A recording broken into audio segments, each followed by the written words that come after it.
伫今仔日指挥中心宣布，若准续落来疫情稳定，对2月20开始呢，这室内就会单边挂嘴暗咯。不过医疗机构、宗教机构抑个公共运输场所，也是爱强制挂嘴暗。另外，学校的部分是因为28连假有4天需要观察时间，会延到3月初6才来办理。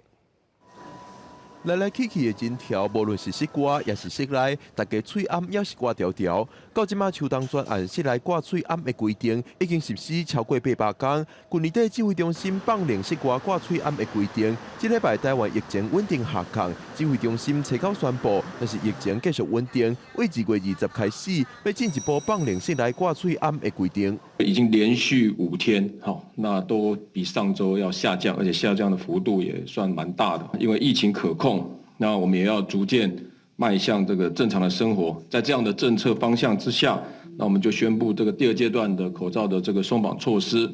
第2阶段通按喙暗放令措施分做3个部分，医疗机构、宗教机构、公共运输场所等等指定场所，也是强制挂喙暗。人侪所在有年岁时代有症状免疫力较低的人，建议爱挂喙暗。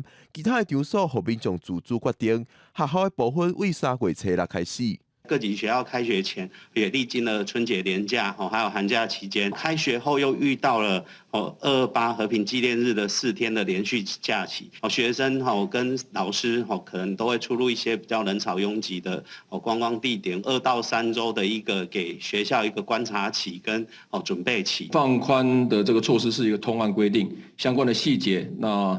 我们可以由这个主管机关那来规定办理。指挥中心表示，推算目前台湾自然感染率已经达到60%，注射当疫苗人口达到76%，加上变种病毒对中重症数量影响有限等等原因，才规划放令。